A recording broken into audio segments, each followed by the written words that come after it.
This series of talks as part of the permanent seminar, and to Professor Sergei Shevtsov for being open to dialogue and responding to my inquiries during a very busy time, and of course to everyone who could make it to the talk today. I wanted to premise the talk by saying that I hereby am presenting work that is in progress and far from being finished. Additionally, this work is not at this time my main research subject. As my main project, I recently submitted and defended my dissertation at Western University in Canada. The subject of my dissertation was the thought of negativity in relation to something I called circular subjectivity. I did a case study of the role of negativity as employed by several influential thinkers in the 20th century, writing after World War II, such as Alexander Kojève, Jean Hippolyte, Theodore Adorno, Maurice Blanchot, and Judith Butler. Negativity is an abstract concept which has been associated with otherness, excluded content, and with the sad passions. My approach in the dissertation was mostly aesthetic, though always as well verging on the ethical. I also have to mention that my work falls largely within the discipline of continental philosophy, especially the field of theory and criticism. And while I still consider my work to be grounded in philosophy, I use a strongly interdisciplinary approach, combining materials from a wide range of sources. That said, my formation is mostly informed by currents like post-structuralism, deconstruction, and Frankfurt School. I have also written my MA thesis on pain and states of extreme distress as represented in Greek tragedy, mainly in Sophocles and Aeschylus. So although I have not developed a project of significant size on violence, I have worked on subjects that are adjacent, such as otherness, exclusion, pain, discourses addressing pain, and so on. Violence has been on my mind, and even more so since the start of Russia's full-scale invasion of Ukraine in 2022. Although I do not have direct experience of such war violence as Ukrainian people suffer daily, I'm able to contextualize the accounts of violent acts in a way that makes such images, videos, and testimonies quite personal. I was born in the neighboring Romania during Ceausescu's time in the 1980s and grew up in the post-Soviet mess of the 90s. Before I immigrated with my parents to Canada in the 2000s. Romania and Ukraine have, of course, distinct histories, but something about the collective experience of that space is shared, which I found in many discussions with members of the Ukrainian diaspora in Canada. I also find the invasion tremendously shocking and alarming, seeing that my family is in Romania, having immigrated back to Eastern Europe. And although a EU and NATO member, Romania, like other countries in the region, has been affected by the war greatly, especially, and I think this is an overlooked point, through ideological pressure and propaganda coming from Russia. So that is to say, through hybrid war means. Because, of course, violence is not only physical, but also discursive, ideological, rhetorical, systemic, and so on.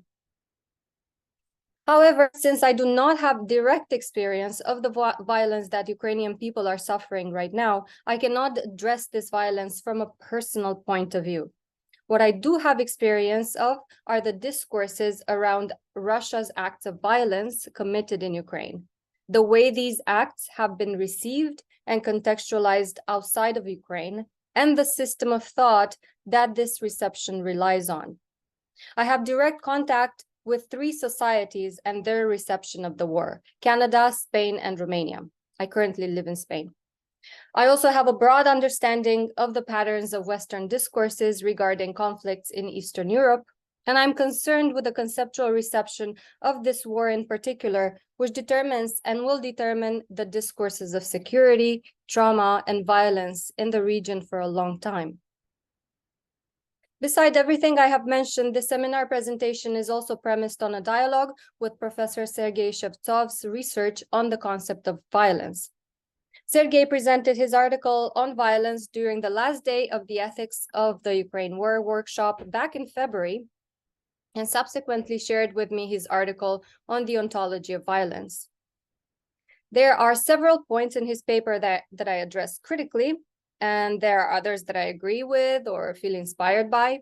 In the last part of this talk, I will propose my own conceptual frame as an alternative to theories that Sergei engages with. That is not to say that I disagree with Sergei. Actually, for the most part, I agree with him. And in any case, I do not believe that at the end of the talk today, there will be a conclusion reached about how we can think of violence conceptually. I'm expecting, in fact, a critical response to what I propose. And if the discussion is minimally productive and could generate avenues for further research, I shall be content. So I would like to start by discussing what I see as a pattern of including violence into a dialectical and deterministic framework. In the beginning of his article, Sergei considers war as synonymous with violence and as its embodiment in social and political action, quote unquote. He also identifies two methodological principles of historically contextualizing an event such as war: the direct continuity and analogy, with the admission that they are problematic in different ways, such as the former's inability to account for the new and the latter's exclusion of important context.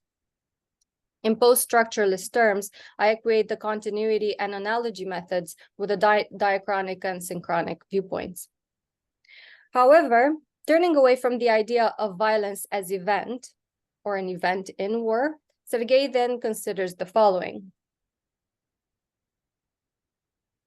The main paradox associated with the problem of violence can be formulated as follows. Although violence and war has been condemned, probably from the very moment of the emergence of collective reflection, at least for Western civilization, where we can find condemnation of violence already in Homer, it nevertheless resumes again and again. Moreover, it is often regarded as something inevitable and even necessary, and today there is no possibility of overcoming it completely. I absolutely agree with this statement, though I consider that the same discourse that condemns violence also works to sustain it. I categorize the discourses that, through their integration of violence into the structure of thought, society, or law, as dialectically circuitous. And here I think I slightly diverge from Sergei's article in that he identifies two types of treating violence in literature. One in a descriptive or moral evaluative nature, and two in a theoretical manner by offering models of development of the human society. My categories do not contradict his, though they do lead eventually to a rather different critique of discourses of violence. So the first category is equating violence with transformation, struggle, and labor. These two examples I give here are Heraclitus and Hegel. I think this is the prevalent discourse in contemporary realism. For example, this model of thought relies on a mechanism of association and presupposes that violence is part of the relation between one main element and its other, often its subordinate. So the first one is Heraclitus's famous fragment, DK 53. I won't read the Greek because it's been a while. War is father and king of all and has shown some as gods, others as men. It has made some into slaves, others free men. And the second quote, which I can read, Panta korei kai uden mene. This is quoted by Plato in Cratylus. It means everything moves and nothing remains still. So here, the standard in the first quote, the standard translation of war, of polemos, is war. So, however, translators and commentators argue that the term has a broader meaning, like strife, opposition, competition. So if reading the first fragment in the context of Heraclitus's theory of flux and change, like in the famous dictum mentioned by Plato, then polemos is another type of mechanism that maintains the flux going. Heraclitus effectively builds violence into a chain of events. Thus, violence is both a constant in the flux of time and a particular instance. The main issue here is that there is no critique nor a way out of the chain. The second example is Hegel's phenomenology of spirit. In the constitution of self-consciousness as a series of divisions and sublation moments. These moments become more concrete as the dialectic continues. The famous master and slave dialectic, or Lord Bondsman as it is also called, is one such a moment, very influential in the understanding of violence in philosophy and in other fields such as history, geopolitics, sociology, and so on. Hegel offers an understanding of history as a chain of relations of domination and subordination, at the end of which there may be a moment of freedom. However, this moment of freedom is only final at the end of history, in the moment of absolute realization of spirit. The real existence of this moment is actually contested by scholars, and the deduction of it in Hegel's dialectic as a sort of deus ex machina is often criticized as forced. For Hegel, fear is a more fundamental concept than violence. The bondsman achieves freedom through his fear of death. First, in relation to the Lord, to whom he is subordinated, and second, in the face of death itself, independently from the Lord. The first fear of the Lord is necessary for the beginning of wisdom, a wisdom based on the realization of otherness. At this point, when the relational space defined by fear has been formed, servitude becomes the foundation of being. The bondsman overcomes this moment of servitude through work, through the production of the object of work. Existence becomes synonymous with voluntary servitude as the terror of death is objectified and externalized in the product of his labor. Hegel says the terror of death as the foundation of society, in which social classes continue the movement of dominance and subordination. Freedom always has inscribed within it its own failure, while terror of death is the driving mechanism that keeps the dialectic running. So this is the quote: "Without the discipline of service and obedience, fear remains at the formal stage and does not extend to the known real world of existence. Without the formative activity, fear remains inward and mute, and consciousness does not become explicitly for itself. If consciousness fashions the thing without that initial absolute fear, it is only an empty self-centered attitude. For its form or negativity is non-negativity per se, and therefore its formative activity cannot give it a consciousness of itself as essential being. If it has not experienced absolute fear, but only some lesser dread, the negative being has remained for it something external. Its substance has not been infected by it through and through. Since the entire content of his natural consciousness have not been jeopardized, determinate being still, in principle, attaches to it. Having a mind of what's own is self-will, a freedom which is still enmeshed in servitude." So for Hegel, the struggle, the fear, the violence of the bondsman's experience is necessary not just for his or her liberation, but for the development of history and society. The formative activity is labor through which freedom is possible. However, as I already mentioned, freedom has violence embedded in it and is never complete. I will not analyze extensively Marx's development of this line of thought.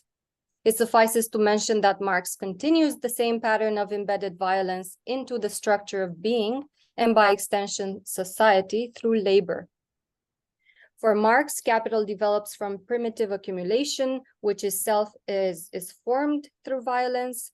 The result is that the means of production have fallen into the hands of the few, and violence becomes necessary in compelling the workers to continue the labor, and so on.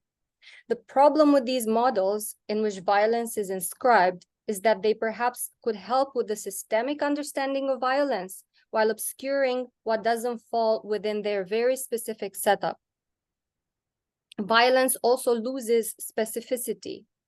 If change is always violence, or if labor is always violence, then all violence has this historical dimension, and victims are part of the system which needs a global revolution to change, this revolution also relying on the use of violence, and so on. Hegel's understanding of the bondsman trajectory means that the violence of labor under the Lord is necessary for freedom, and that such freedom in any case, as I said, is never complete. Over the last decade, especially since 2014, I have seen the master-slave dialectic used to explain Russia's aggression towards Ukraine in a myriad of ways. There are theorists who argue that Ukraine owes her existence to Putin's aggression, as Ukraine is doing the labor of Russia, then gaining self-consciousness through this. There is also Alexandra Dugin, who argues that Russia is the slave, understanding a struggle for freedom from the choke of the West's artificial civilization. There are other accounts, such as John Mearsheimer's or Noam Chomsky's, who do not even account for Ukraine's right to fight for autonomy and territorial integrity as a real possibility, or consider such possibility as a serious mistake. They see Russia's invasion of Ukraine as a clash between the West, mostly the US, with a small contribution from the EU, with Ukraine as the sacrifice element in between. But this particular model of understanding violence is better explained by my next section. So since the first dialectical model was focused on building a historical worldview with violence as a motor of change or division and synthesis, the second model regards violence as the foundation of civilization. Sergei Shevtsov uses the example of René Girard critically, stating that Girard does not explain the nature of violence. I think Girard, like Heraclitus and Hegel, aims to find the one principle with the greatest explanatory power. For him, sacrifice, with the violence that it uses and the violence that it aims to avert, is a mechanism that helps communities control violence and develop a judiciary system.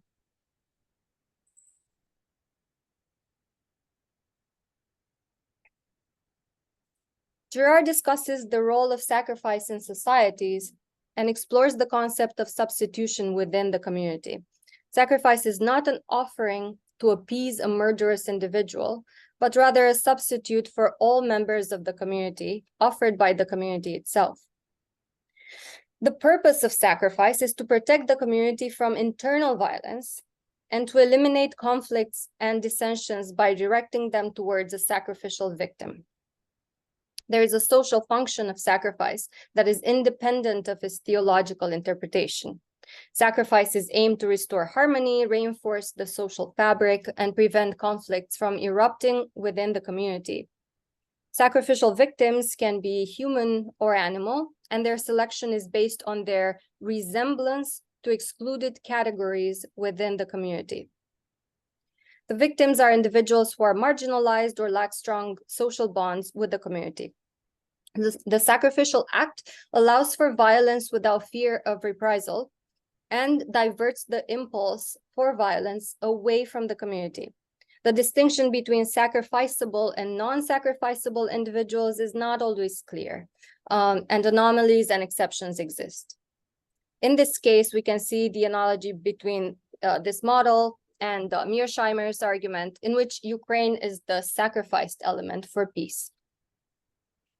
While modern societies may not practice sacrificial rites, according to Girard, they still have mechanisms to manage and mitigate violence within the community, which explains the reluctance to attribute a real function to sacrificial practices.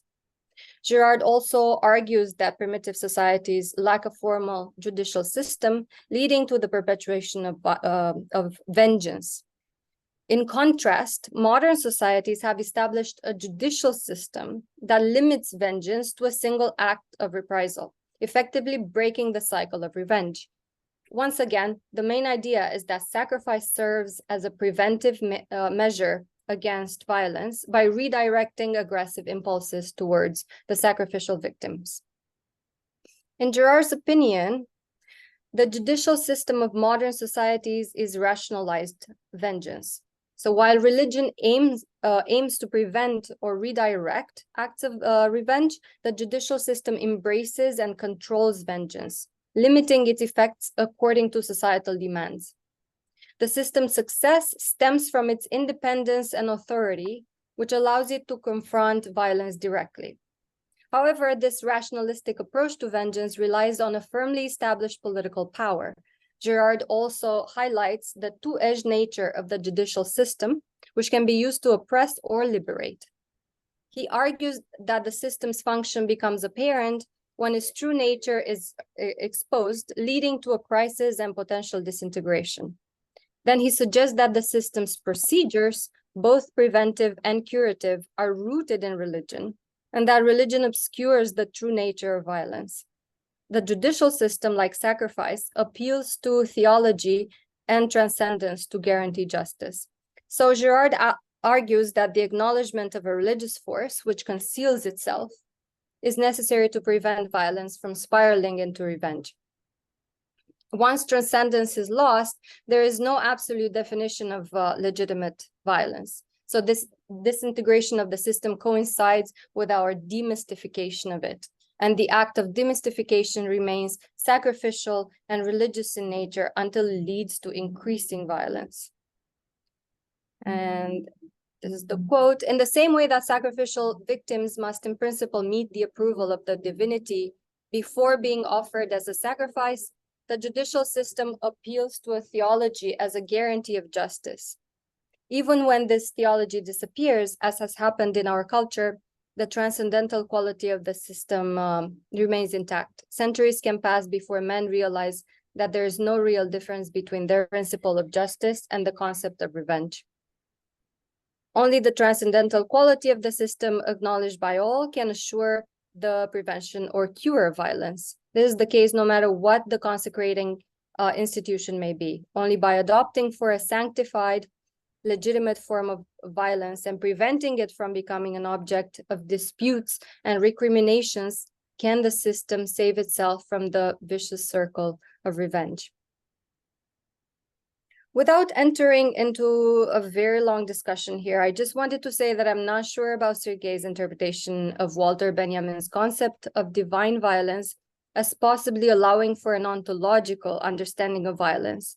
For my part, I see Benjamin's distinction between mythical and divine violence as a parallel to Girard's judicial system, with or without transcendence.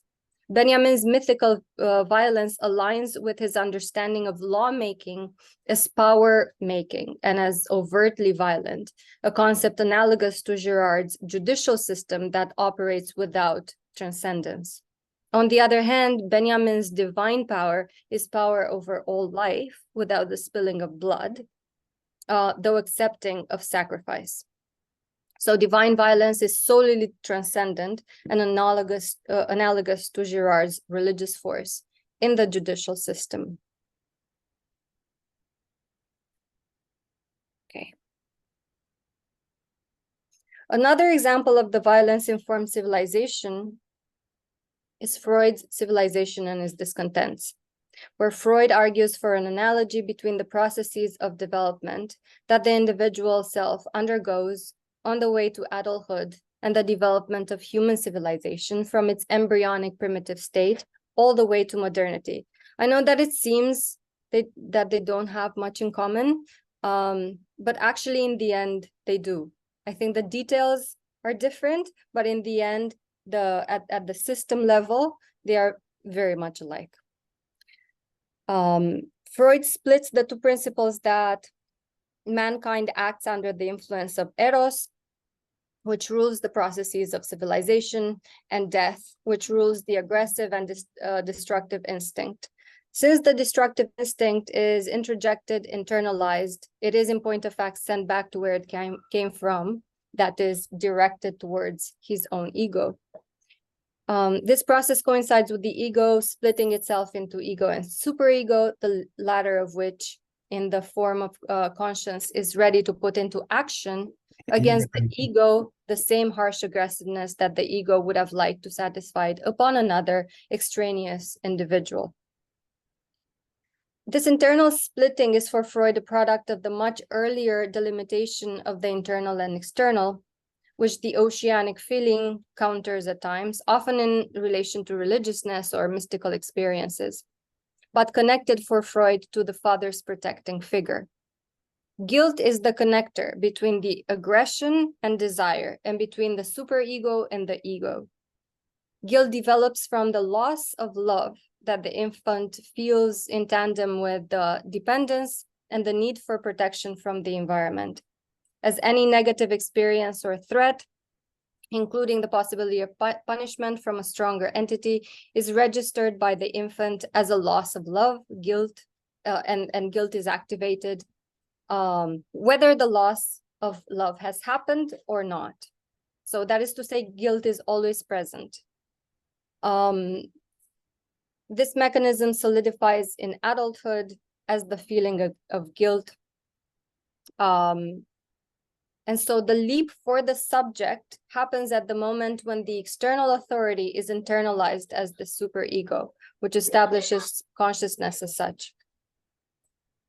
At the same time, there is constant projection of the internal anxiety on the external world as the superego. So guilt is the debt that the subject pays for renouncing the aggressive instinct.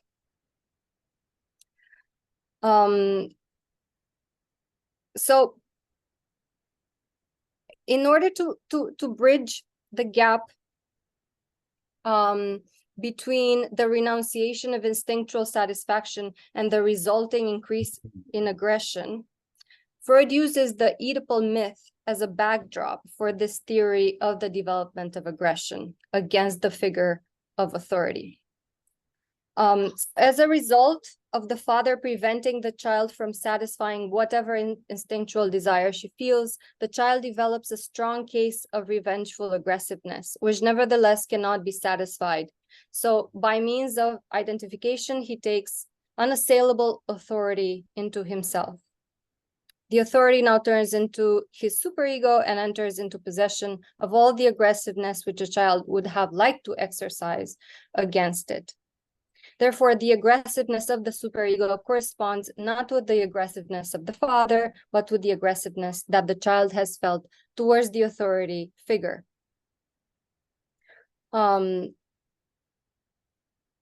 So the quote, "We cannot get away from the assumption that men's sense of guilt springs from the Oedipus complex and was acquired at the killing of the father by the brothers banded together. On that occasion, an act of aggression was not suppressed but carried out, but it was the same act of aggression whose suppression in the child is supposed to be the source of his sense of guilt." Freud writes about the killing of the father in prehistoric societies in his Totem and Taboo as well. But the connection he makes in Civilization is similar. The killing of the primal father produces remorse because the love that the child feels or the figure of authority comes to the fore after the need for aggression is satisfied.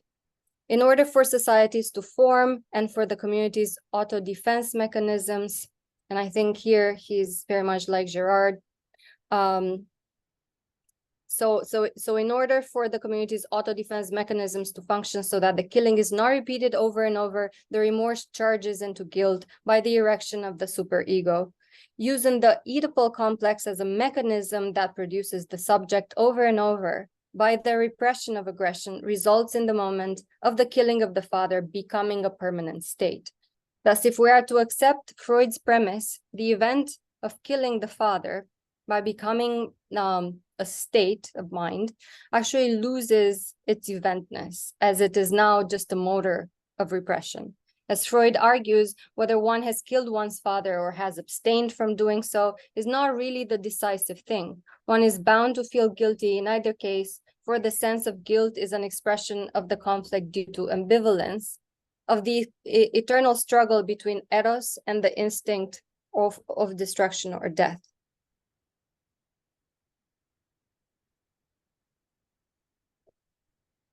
So Peter Pomerantsev's controversial article in The Guardian a couple of weeks ago carries out the Freudian analysis of Russia's actions, likening the urge to destruction and disregard for life, including their own soldiers' lives, to a type of death drive. Random violence runs through Russian history, he says. Russians send their soldiers to die senselessly in the meat grinder of the Donbass, their bodies left uncollected on the battlefield, their relatives not informed of their death so as to avoid paying them. On TV, presenters praise how no one knows how to die like us. Meanwhile, villagers on the Russian-occupied side of the river are being abandoned by the authorities. Being liberated by Russia means joining its empire of humiliation. Where does this drive to annihilation come from? In 1912, the Russian Jewish psychoanalyst Sabina Spielrein who was murdered by the Nazis while her 3 brothers were killed in Stalin's terror, first put forward the idea that people were drawn to death as much as to life. She drew on themes from Russian literature and folklore for her theory of a death drive, but the founder of psychoanalysis, Sigmund Freud, first found her ideas too morbid.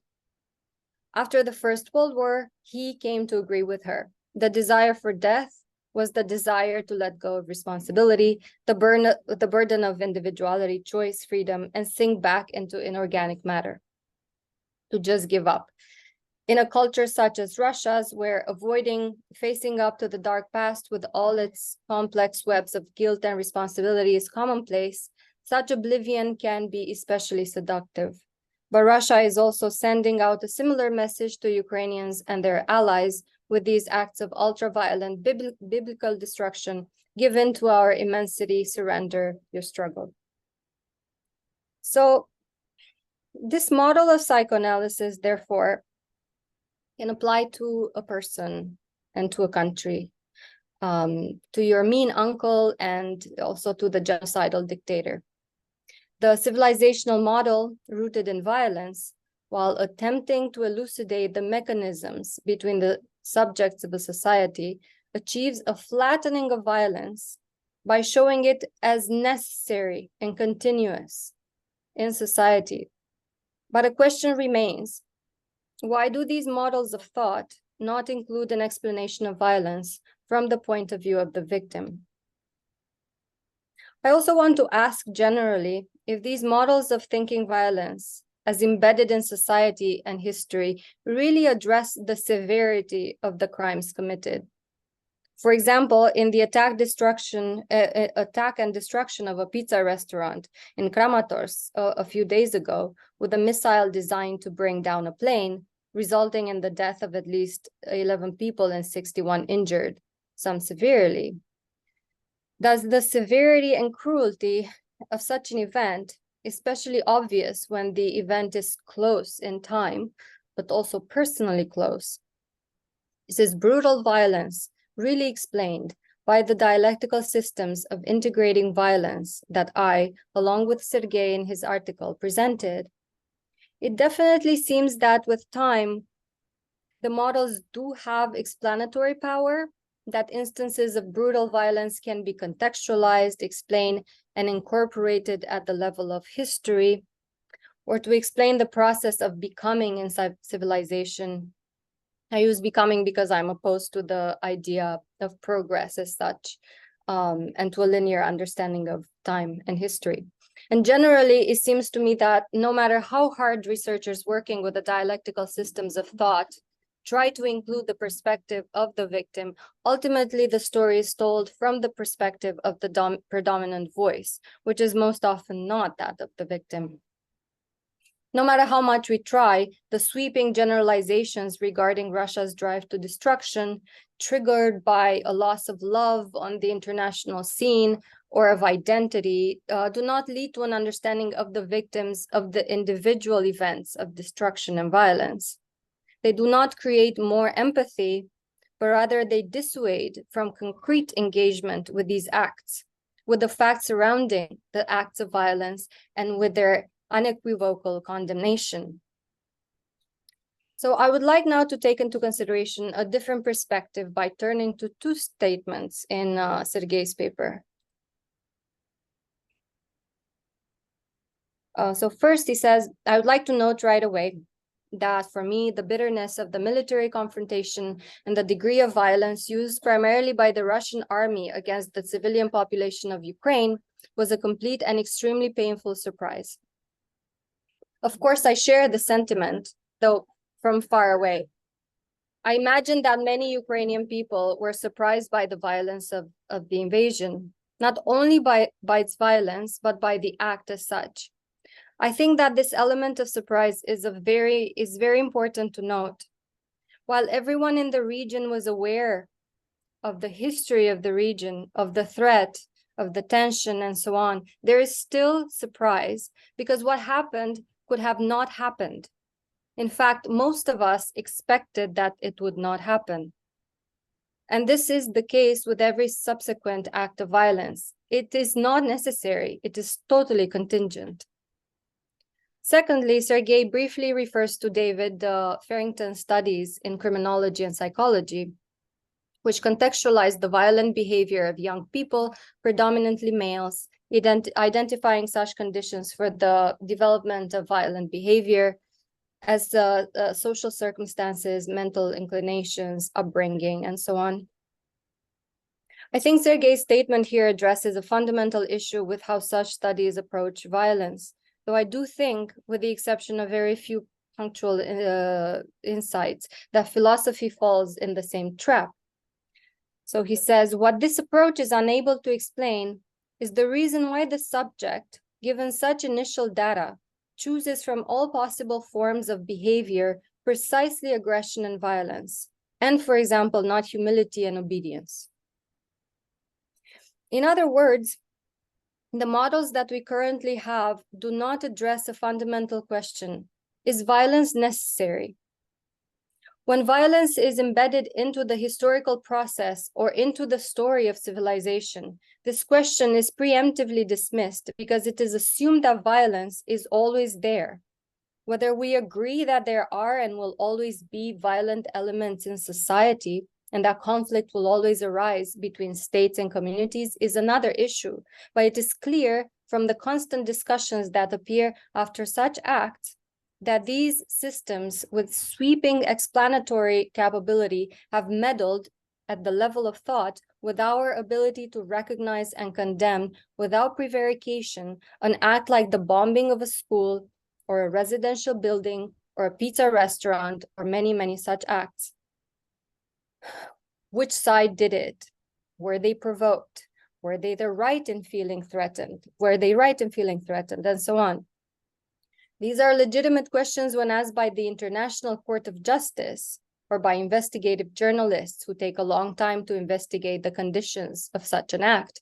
But in philosophy, I'm afraid we have lost the ability to think at the level of event. As an alternative to the dialectical models of violence, I propose the concept of contingent violence. Violence whose only ontological necessity is its very contingency. Thus, I argue that the eruption of violence cannot be comprehensively addressed by dialectical models of thought. In After Finitude, Quentin proposes, against something that he calls correlationism, the absolutization of contingency and a mathematical system centered on what he calls empty sign.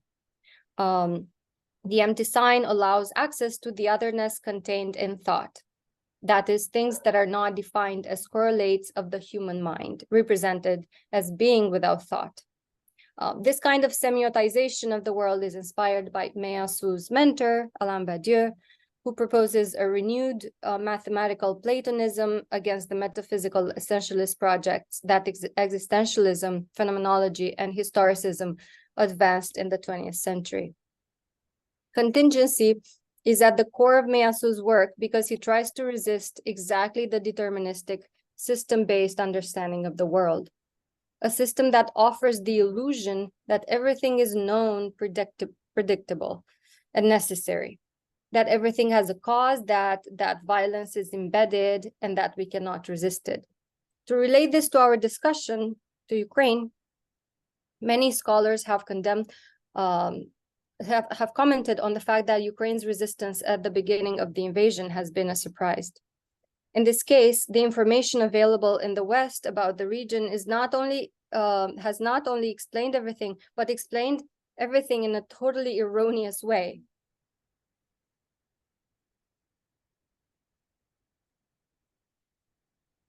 Lesia Kulczynska, a Kyiv-based curator and visual studies researcher affiliated with the research platform of the Pinchuk Art Center, presents the situation as such.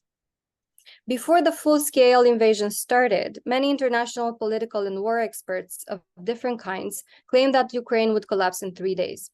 The same was the belief of the Russians.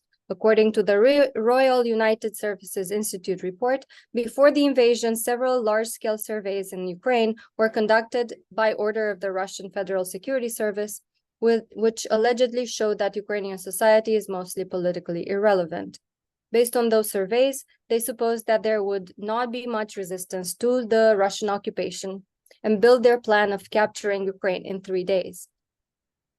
On the third day of the invasion, even the victory declaration was already published by the official Russian press service, RIA Novosti, which claimed that the Ukrainian state does not exist anymore, and the population of this territory has fully accepted Russian domination.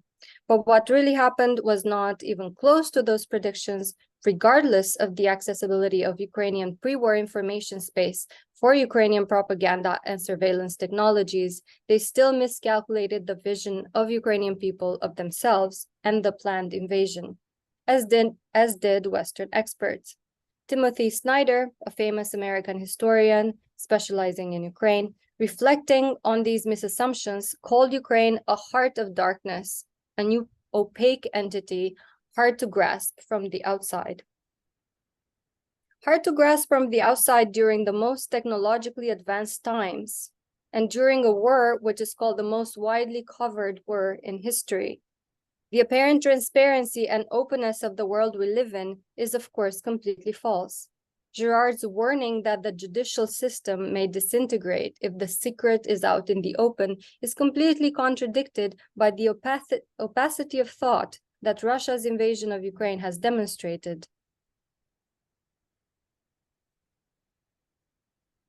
Turning to Meillassoux, his understanding of contingency is his attempt to break out of a correlationist mode of thought, which does, in philosophical terms, what I discussed above, in relation to the dialectical models. It uses a sequence of associations to hide the reliance on the principle of sufficient reason, the principle that states that everything has a reason or a cause, so that there is sufficient reason for it to be thus and not otherwise. Meillassoux rejects such an argument. He says the critique of ideologies, which ultimately always consists in demonstrating that a social situation which is presented as inevitable is actually contingent, is essentially indissociable from the critique of metaphysics, the latter being understood as the illusory manufacturing of necessary entities.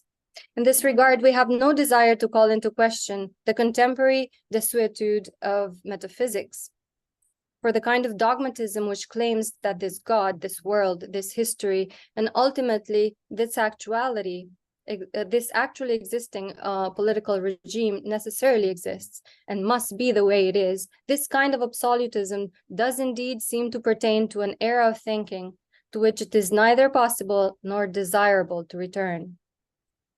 I think this quote is quite clear in rejecting metaphysics as a proliferation of necessary entities. We can extrapolate from this and speak perhaps of discourses that maintain the necessity of war in general and of the fate of Eastern European countries in particular as resources for Russia's imperialist ambitions, or the realist perspective in geopolitics, which portrays the world as dominated by three large entities that are necessary. So instead of God, history, and man, we have US, Russia, and China. More particularly, however, Meillassoux defines contingency as the possibility of an event to not happen, independently of natural laws. When I maintain that this or that entity or event is contingent, he says, I know something positive about them. I know that this house can be destroyed. I know that it would have been physically possible for this person to act differently. Contingency expresses the fact that physical laws remain indifferent as to whether an event occurs or not. They allow an entity to emerge, to subsist, or to perish. This is to say that contingency doesn't necessarily oppose an understanding of history.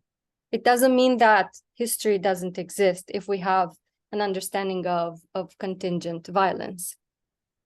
In iteration, reiteration, and repetition, he discusses contingency in the following terms.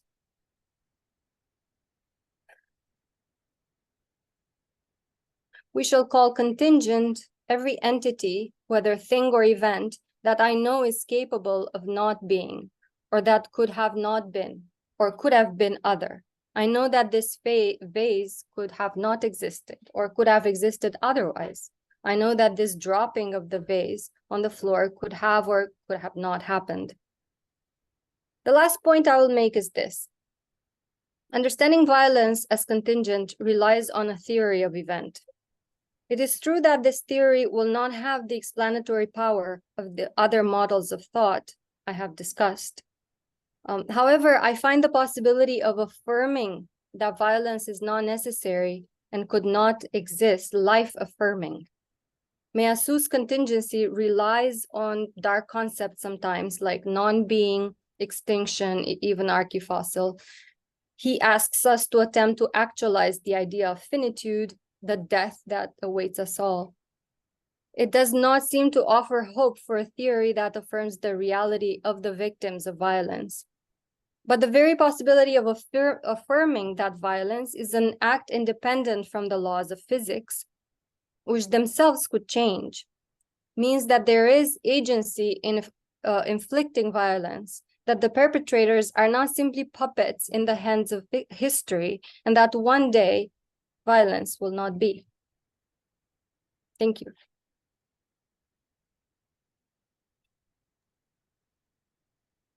The end. Thank you so much. Thank you so much. Thank you so for much. brilliant report. Yes. Thank you, Anda.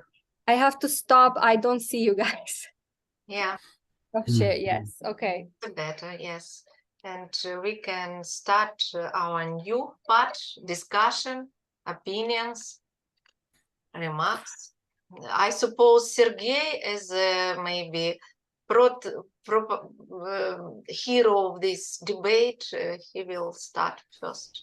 I have a short response, not so brilliant as Anda, but I try. If it, dear Anda, I would like to express, first of all, my sincerely gratitude to you for your criticism of my article, of my report. This is not formal courtesy. This is only the second time I wrote you. I have received detailed criticism of my position.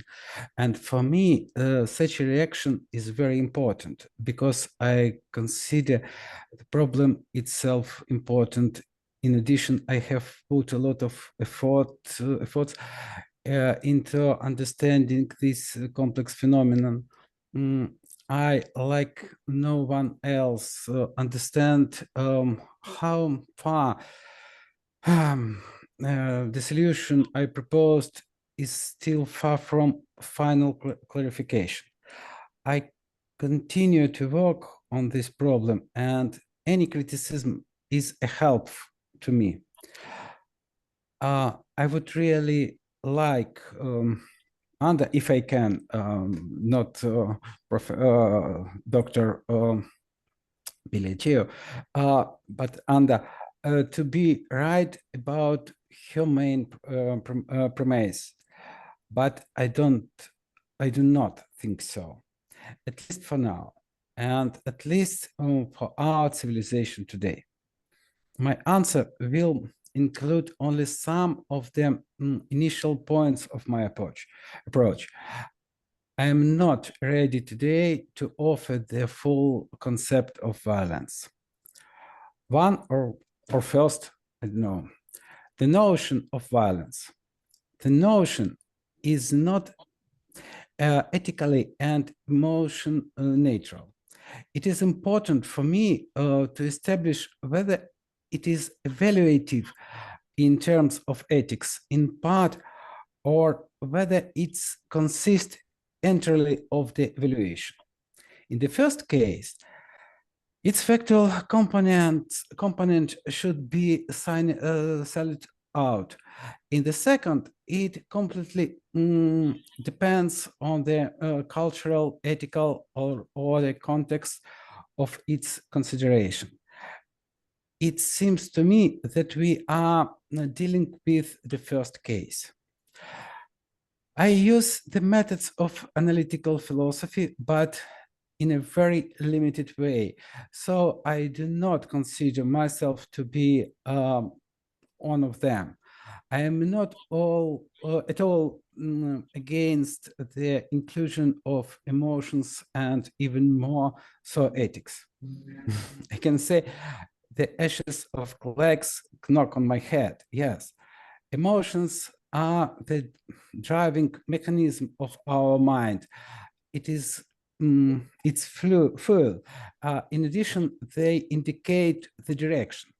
It was emotions that made me turn to this topic. They are what motivate me to keep doing it. But at the initial stage, they are a hindrance because they incline me to replace the study of the essence of the phenomenon with its assessment. Most of the book I read about violence suffered from this. Sorel, Arendt, Bolivar, Zizek. I do not recognize violence in any form, and I do not seek to remove responsibility for it. But I don't just want to condemn it. I want to understand its nature. I follow Kant. I am especially suspicious and carefully check just what I am inclined to. Ethics and emotions can be used on another level, preferably on the last one, two or second, the very phenomenon of violence action. I'm not inclined following Girard on Freud. Here I completely agree with Ander. To regard them as inherited and embedded behavior, firstly, it does not explain anything, or then it requires a justification for non-violence behavior. And secondly, it cannot be proved in any way. But both Freud and Girard deal deeply with this problem, and I cannot completely ignore them. Violence is present throughout history. More precisely, it is constantly renewed because history does not consist of violence alone. The reasons for this renewal and the alternatives to violence are important to me. I would suggest that violence is not an innate quality, but a product of evolution. Excuse me. Violence is a form of solving a certain problem or a certain type of problems. Therefore, it is important, firstly, to consider alternatives such a solution, and secondly, to study the immediate and distant consequences of violence as a form of solving the problem. I see precisely in this domain weakness of violence. It gives a quick result, but bad long-term consequences, both for the one who acts and for the victim. In other words, violence is not a real solution to the problem, but only seems to be short-sighted. Three or thought, violence and action, violence as a reality. Here, division into spheres is possible: political, social, inter-individual, objective, object, etc. I would like to avoid this at the initial stage.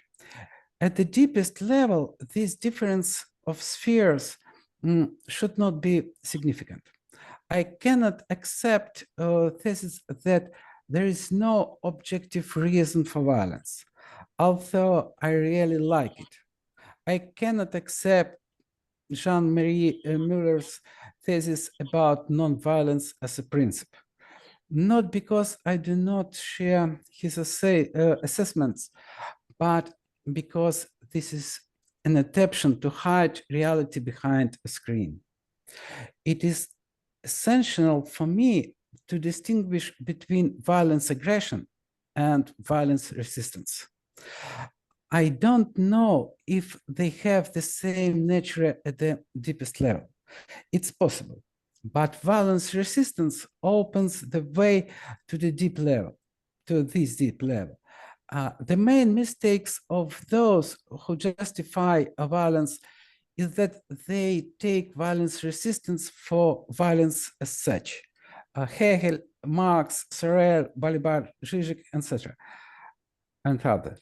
The main mistake of those who condemned any violence is that they do not see the creative side of violence.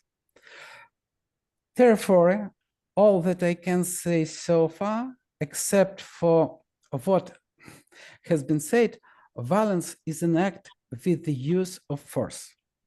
But I still don't understand what strength and force and power is, what it is gives to the one who acts. And you are absolutely right. The polemos of Heraclitus is not violence, but the polemos, no matter how we understand it, war, competition, confrontation, and struggle implies strength. Therefore, it is wrong to translate polemos as violence, but the essence is that Heraclitus says, you cannot become anyone, nothing, without strength, without the use of force. But strength is different. And I still don't know if the spiritual force can resist the physical one, or if it can only participate, help in the confrontation. I don't know. And in any case, I can say thank you very much. It will be very interesting and very useful for me. Thank you, Anna. Thank you so much, Sergei. Thank you. Thank you. Any notion, any topics and any questions? Maxim Bach, please. Thank you, Anna, for great presentation.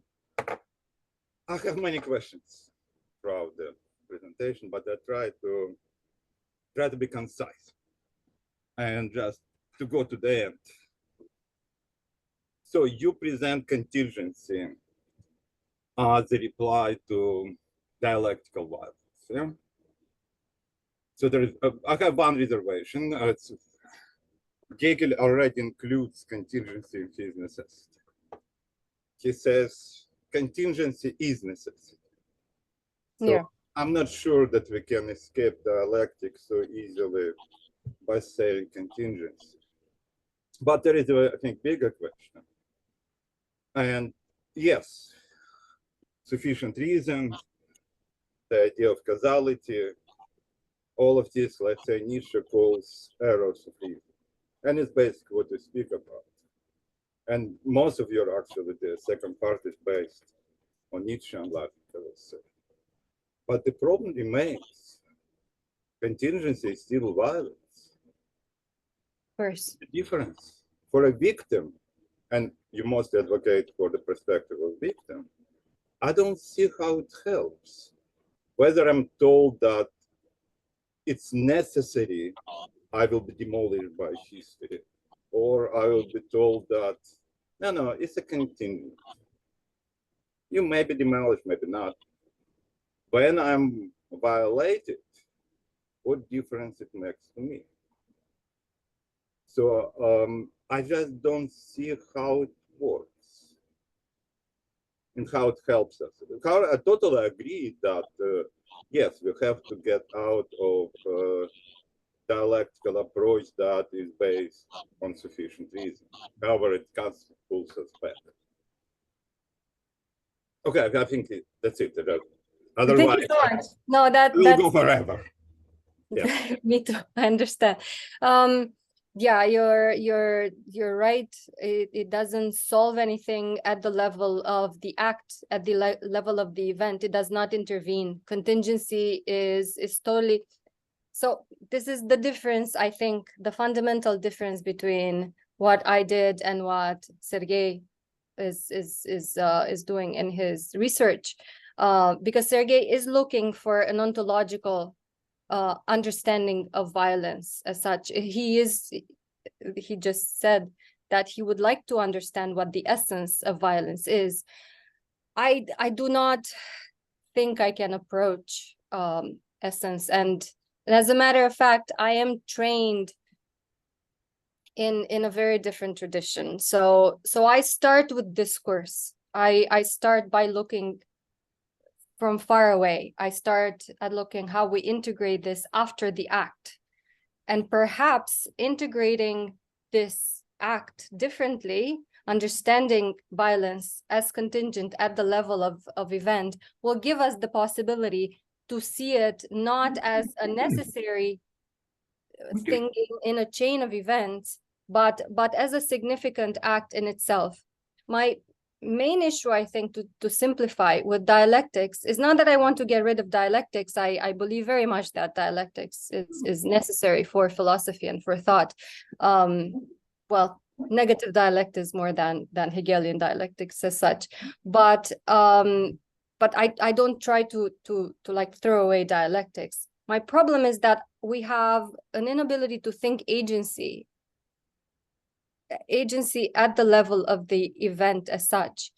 It doesn't change the event because it will still happen, but it does actually change how it gets transported afterwards in discourse. And I do think this is very important,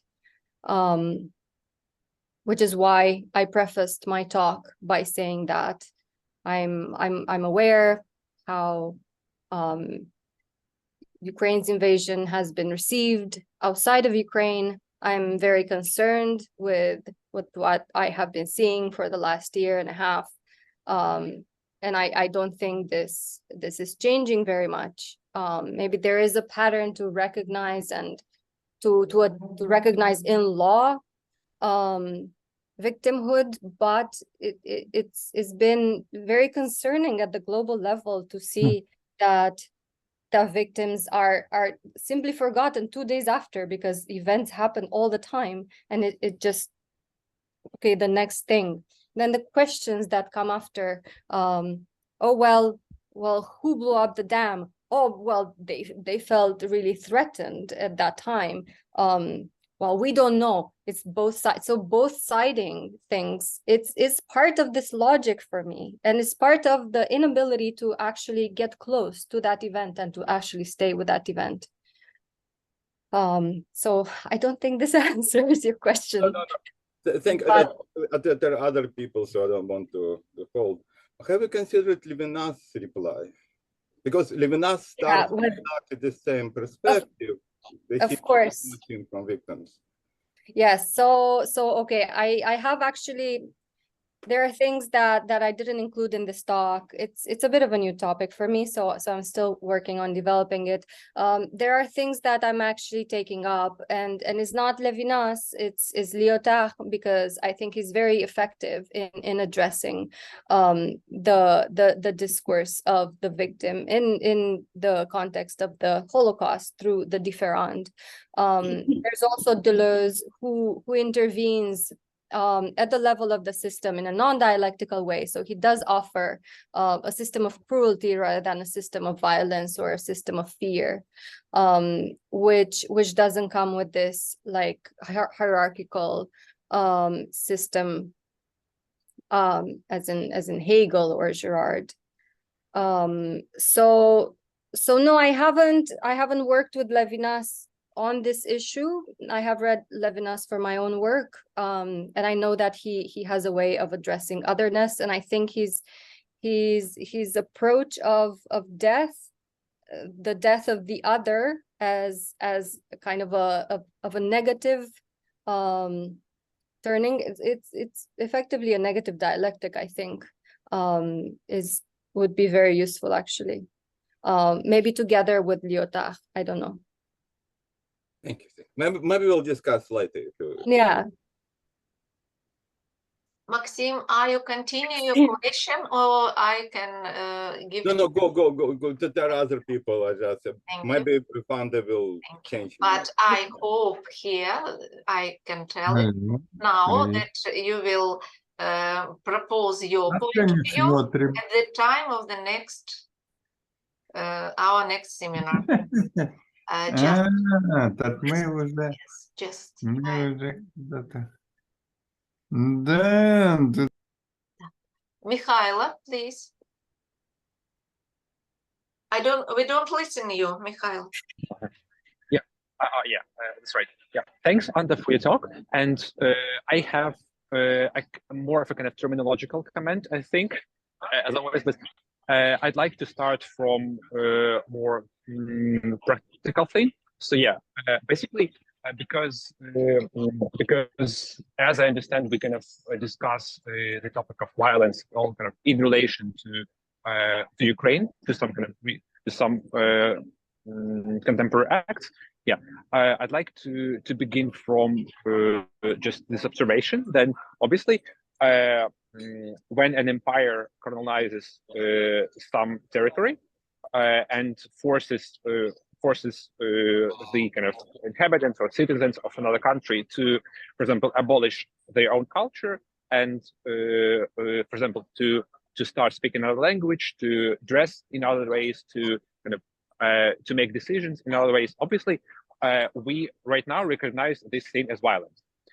But I think what is interesting is that an empire not always recognizes this kind of instillment of different values of different kind of, language and so on as violence. And the people who were subject to this violence, they not necessarily think that they have been violated. They might or they might not. I think we know this story from any kind of from any colonial studies perspective. And yes, obviously it's not that simple. We can but basically the main point is that I think that there is probably a big difference between discussion of violence as a more philosophical thing, as something ontological, and the phenomenon of violence itself, and between discussion about any concrete act of violence. And here comes my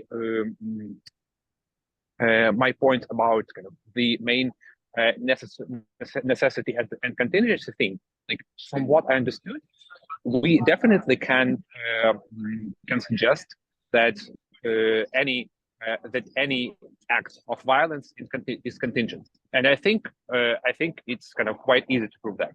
And also, I think that obviously we can discuss whether the very concept of violence or kind of the phenomenon of violence from our perspective is necessary. But because in this context we are discussing, as I understand, both the kind of very general phenomenon of violence and the concrete act of violence, I not always see whether we can kind of critique those both things at the same time.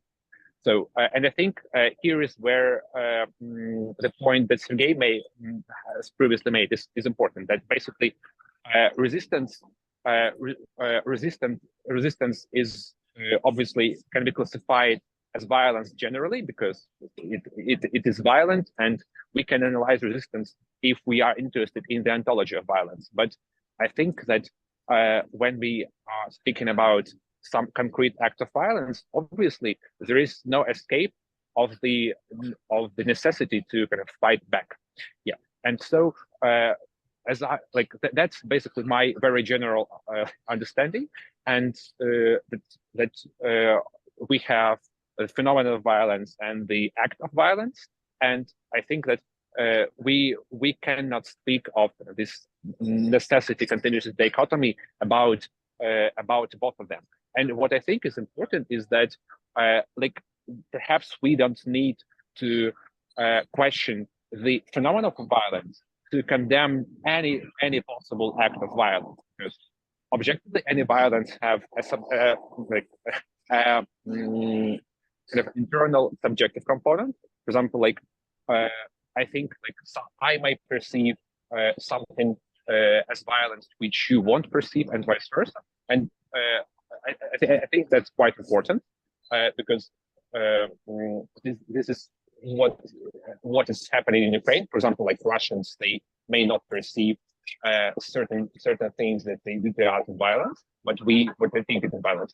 Yeah, and I think that in order to critique any factual act of violence, we don't need to critique the very concept, and vice versa. I think the fact that the concept, like the general concept of violence, is normative, is instrumental to dealing with acts of violence and vice versa. Yeah. So, but maybe I kind of misunderstood you here. So then, yeah, I'd be happy if you could just elaborate on this like problem when you're speaking about contingency.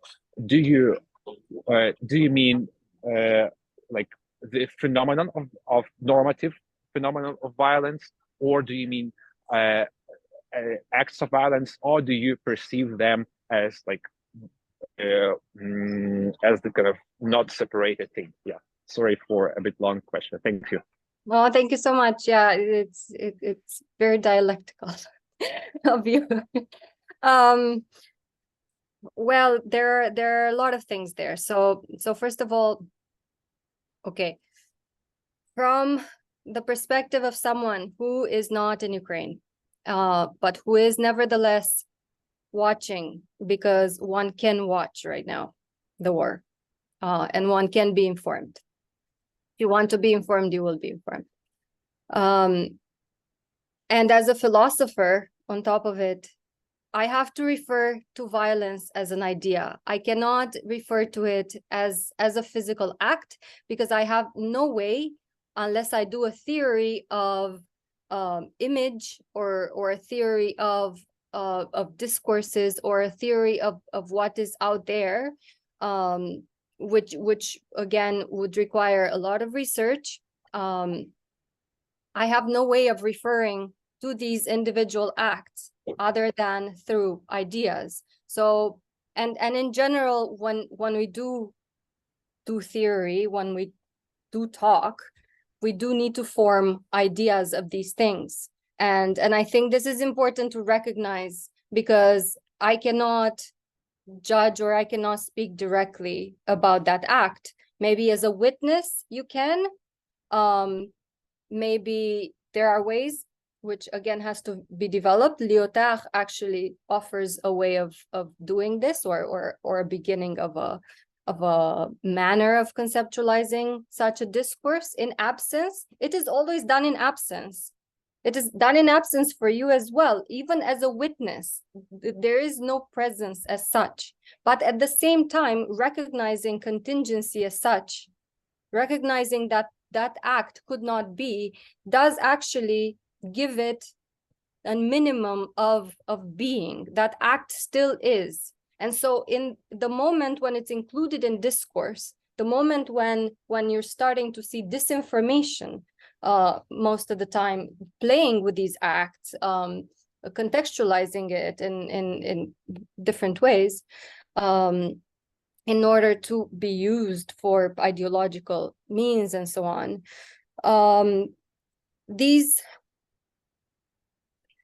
the recognition that this fact is such, this contingency could actually help us to recover something of the reality of it, and also the reality of its possibility of not being, of not having violence as such. Timothy Snyder has this discourse, and he says it in many of his conferences. He says that Russia's invasion of Ukraine is not just a war on the ground, is not just a war between armies and so on, is not just violence, but it's also a confrontation of ideas. So there are two parts of this. The one is that I do agree that, as I said, and as I was giving the example in my talk, that most people outside did not understand, and most politicians at the diplomatic level, I think there was a lot of ignorance about the start of this invasion. Maybe if we had actually talked about the reality of what happened in 2014, this would have been different. So I think this, for example, is when ideas about violence, about acts that happened that could have not happened, would have made a difference. So this is what I'm concerned with. I'm concerned that there is a continuation from like decades ago of this discourse, that well, I mean, yeah, it can happen, but it's not happening. It's really not going to happen. Will be no invasion. There will be no more bombardments and so on. So I do think that that's why it's important to intervene like this, even from afar. The ideas themselves, even though they're not present physically, they are still kind of there in the act of violence. I think it's important to remember that. Yeah, you like brought up a lot of things that I can't remember now. So yeah, that's all I have to say for now. Thank you so much. Yeah.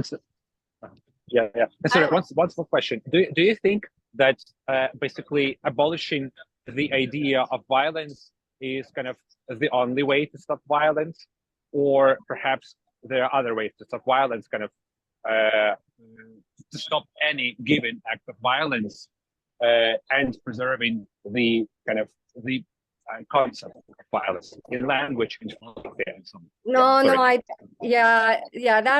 That is a I don't know how to answer that question, to be honest. That is something that keeps me up at night. No, of course, we cannot say it's not the same thing to have discursive violence and violence and people being bombarded. But I don't know how to address that yet. Sorry.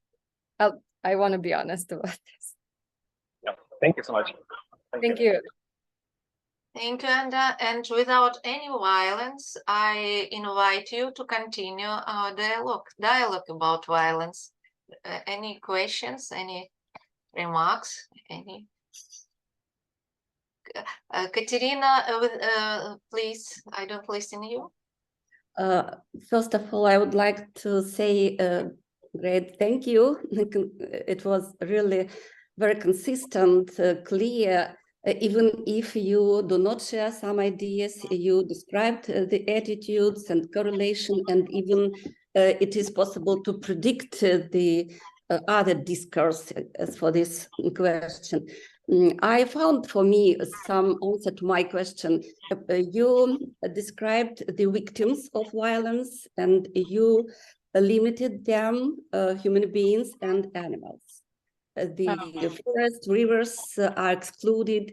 My question is, I understand that it is not the point of your theory of contingency in this context. It is not maybe clear, but today in the context of the theory of responsibility, communicative ethics, when natural world, all natural world as animal and other parts of the nature are recognized as subjectivity, some kind of subjects, so any even legal theory, for example, maybe last time I told that I was surprised when Mississippi was recognized as a subject of violence. You know, it was even, there are some instances, maybe organization who represent this victim of violence. Okay, today we have got a huge ecological crisis in Ukraine, ecocide, and now we also need to discuss this question.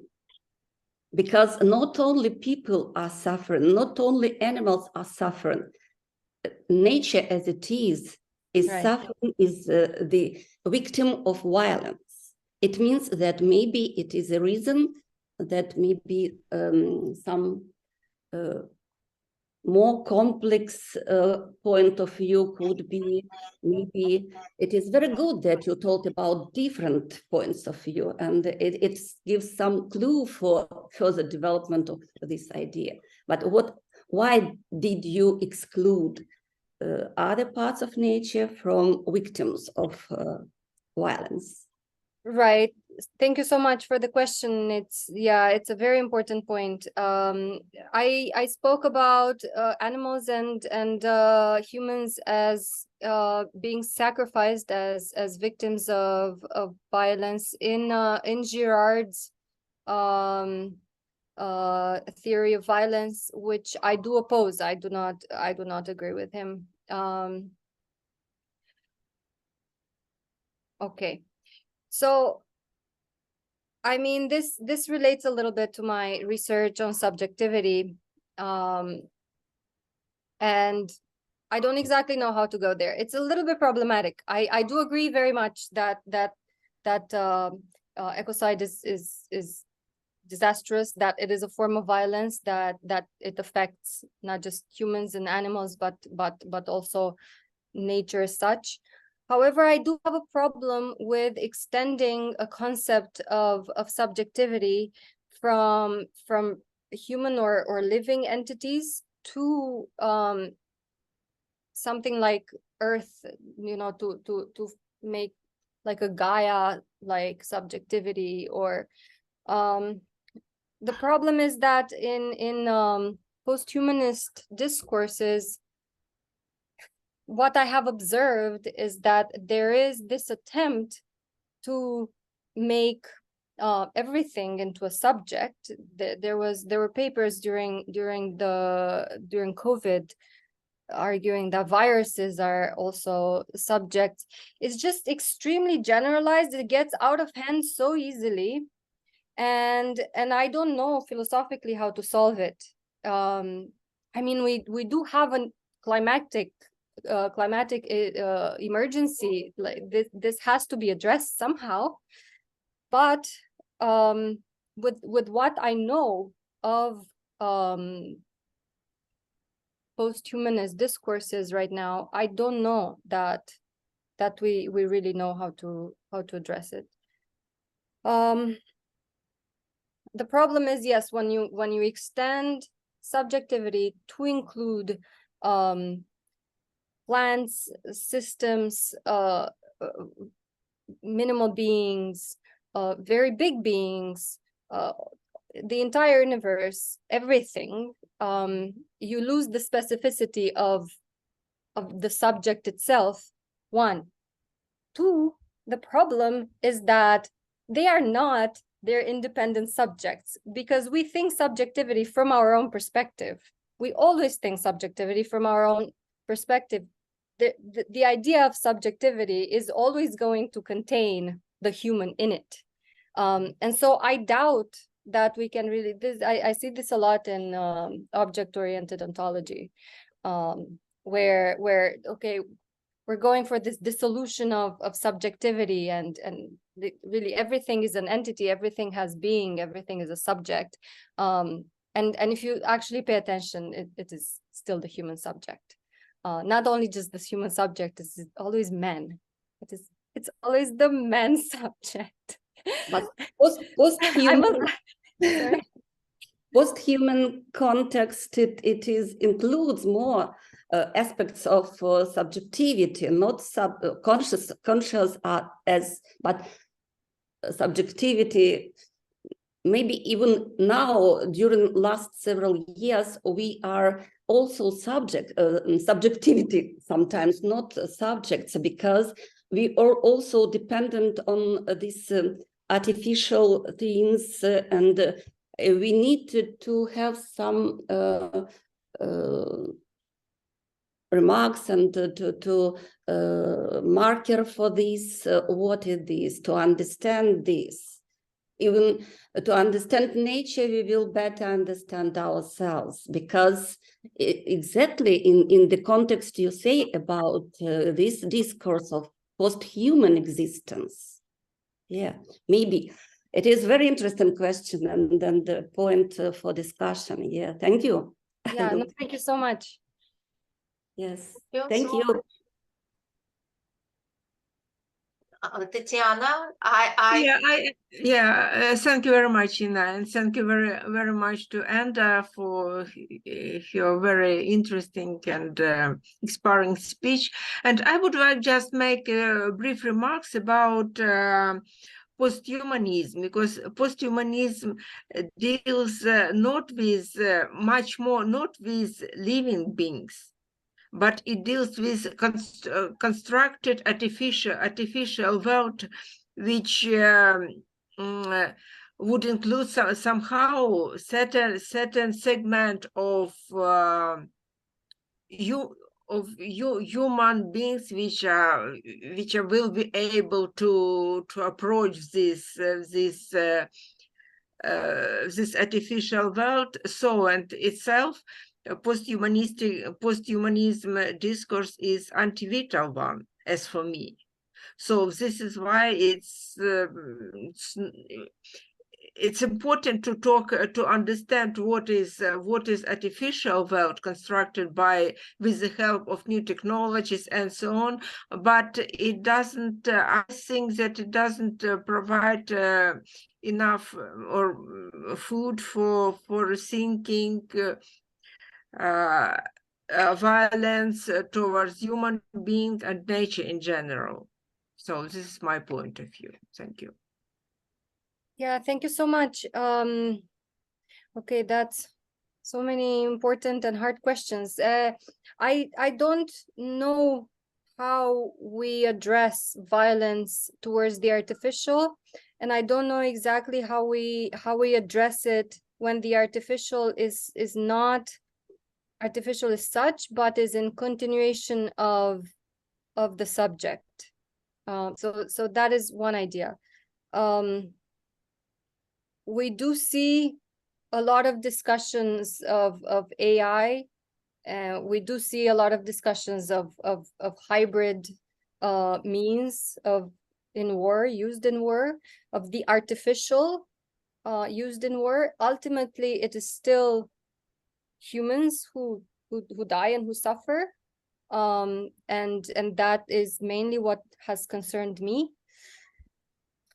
There is a different kind of violence that we can talk about if we refer to infrastructure, but maybe infrastructure seen as is not a subject, maybe as a part of subjectivity. Yes, if we open up this concept of subjectivity, I don't know. Yeah, I'm not sure. It's not exactly my field. But this is a very important question. What is, for example, the role of prosthetics in violence, in war, in recovery of victims? That's also very important. So thank you very much. This is very important. I have written it down, and actually I will think about it.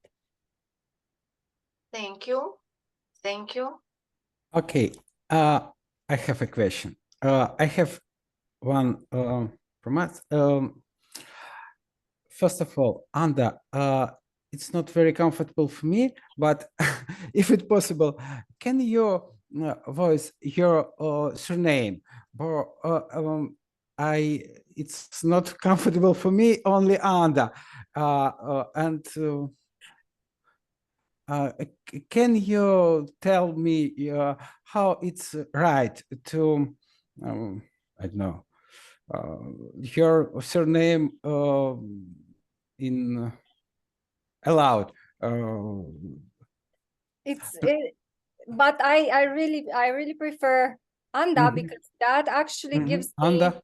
that gives me the possibility of calling you by your first names, because I can't always pronounce your last names.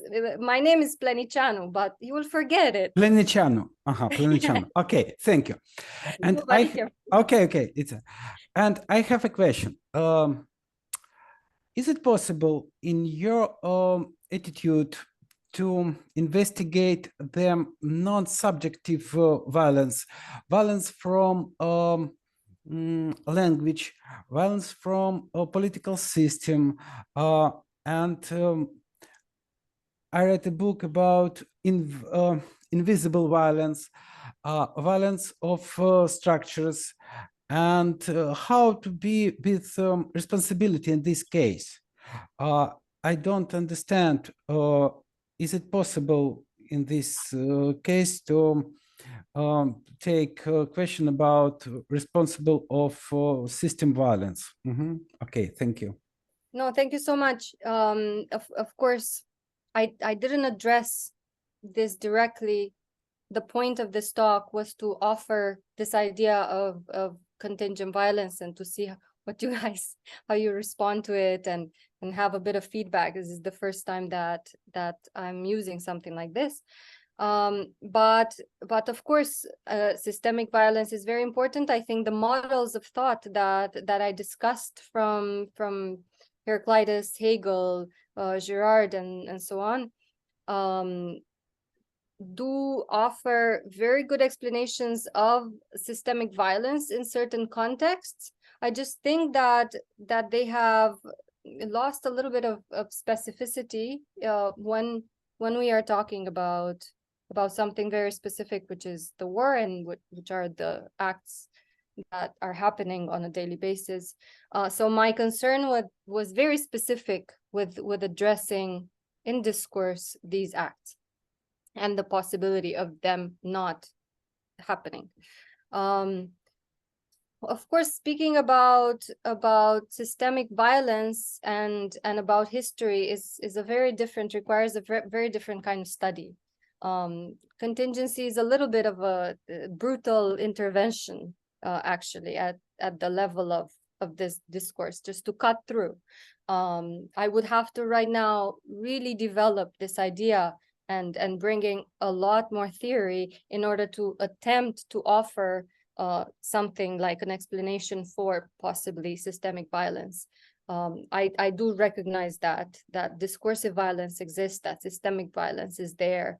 It is there in all societies. It's one of my main concerns in Eastern Europe. We have embedded violence in the society.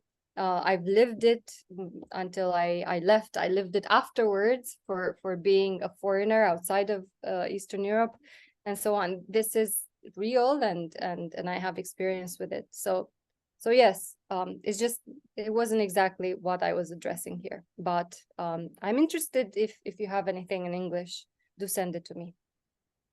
Okay, thank you. Thank you. Thank you so much. Okay.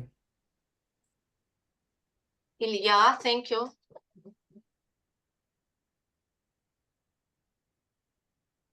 I don't listen you. Ilya, microphone. I don't listen you.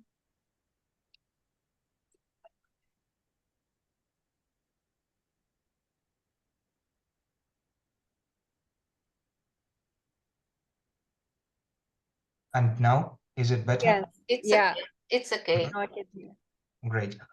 So first of all, I'd like to thank you for your talk. It was interesting and fruitful for my thinking indeed.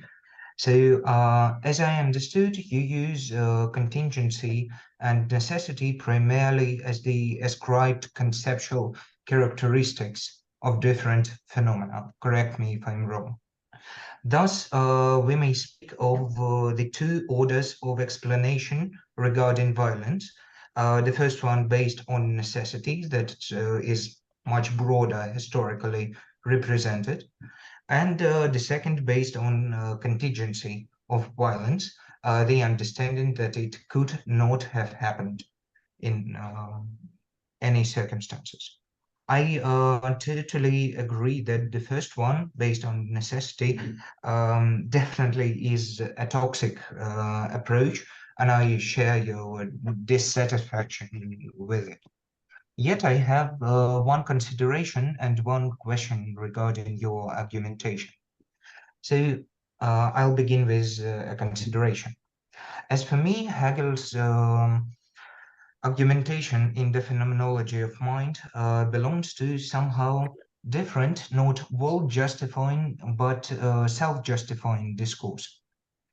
Thus, that necessity that's broadly regarded in the phenomenology of mind is, in my opinion, a necessity of a very specific sort. That is a sort that it's post-ascribed and a really subject-centered one. So we don't use it to explain why the world is as it is, but we use it to explain why we are exactly who we are. So how we were formed. That is my interpretation. Yours is definitely different. So if it would be appropriate, I would like to ask you which scholars are you grounding your interpretation on? That would be really interesting for me to make an acquaintance with them. And now to the question.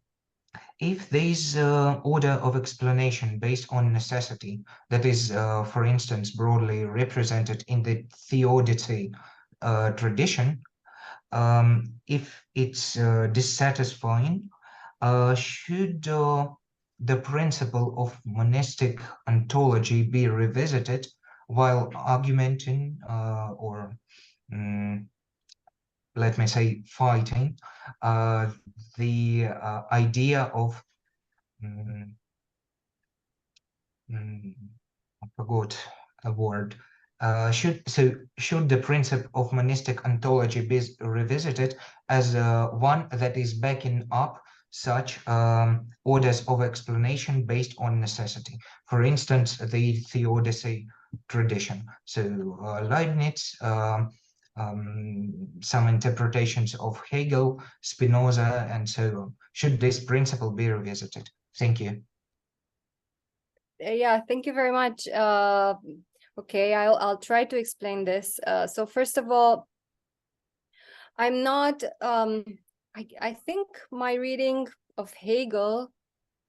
Yeah, my reading of Hegel is informed mostly by French philosophers of post-World War, the mid-20th century, Kojève, Hippolyte, and all of the post-structuralist school from there.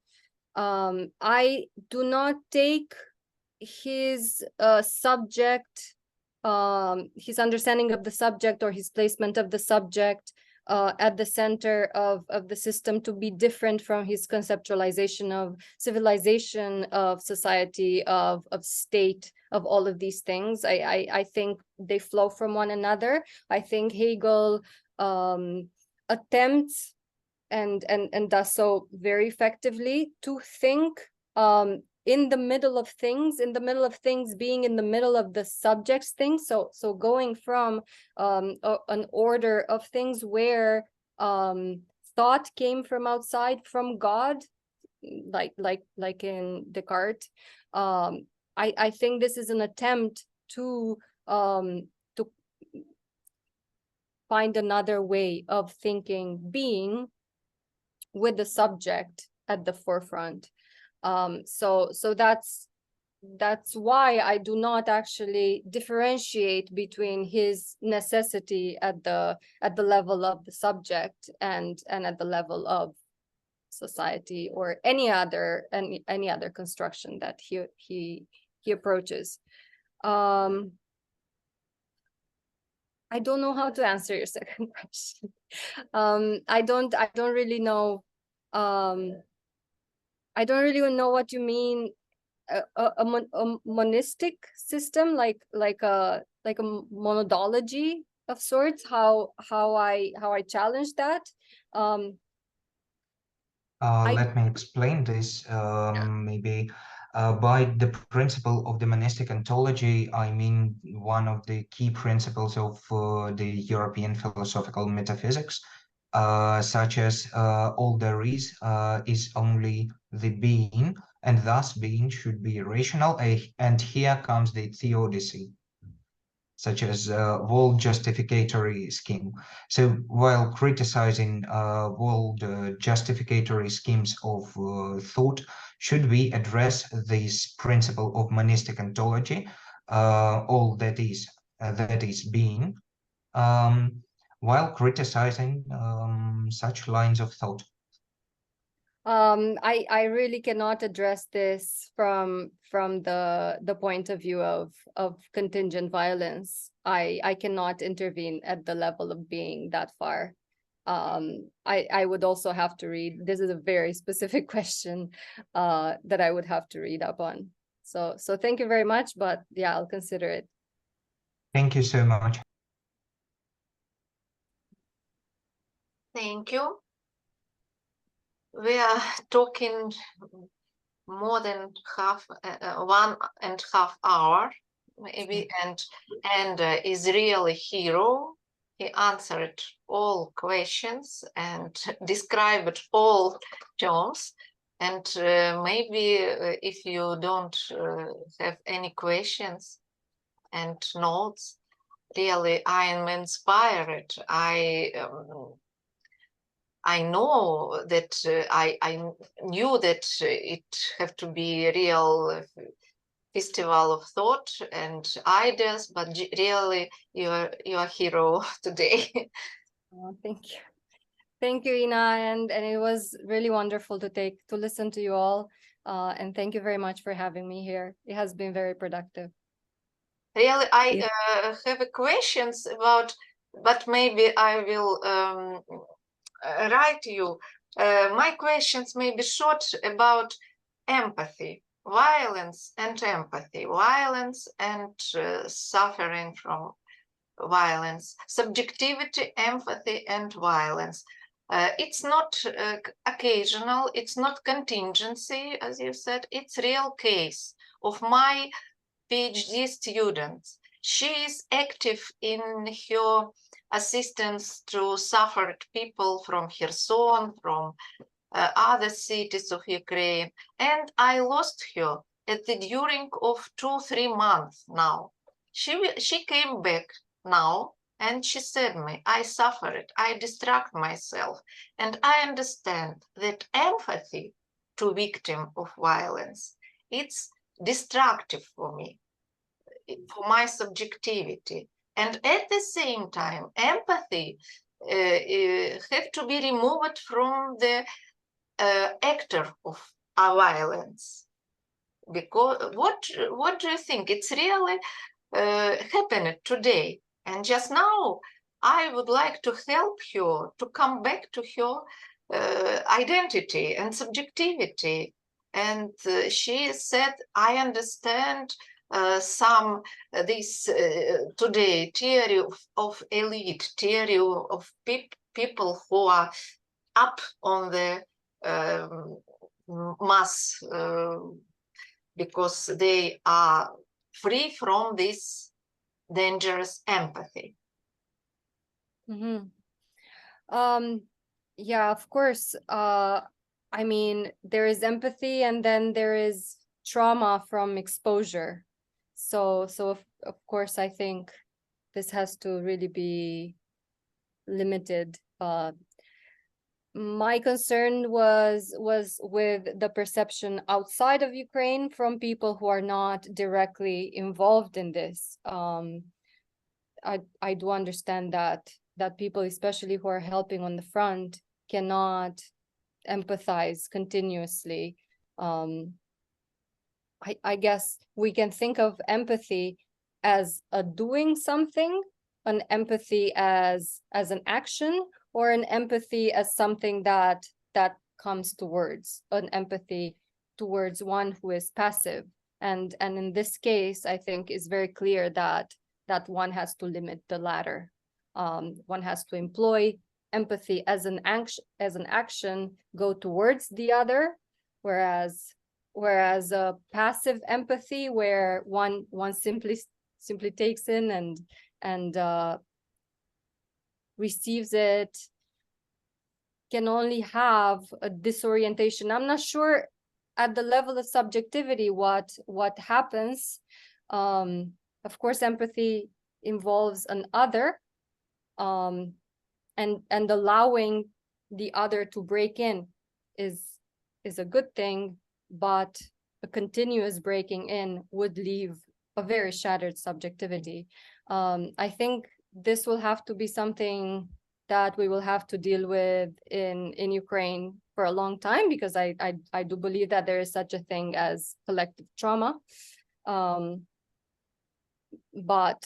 But at the moment, there's is probably just damage control, and people who have to work on the front will have to have some sort of means of recovering this. So yes, I do hope that your student recovers soon, and I'm sorry to hear that.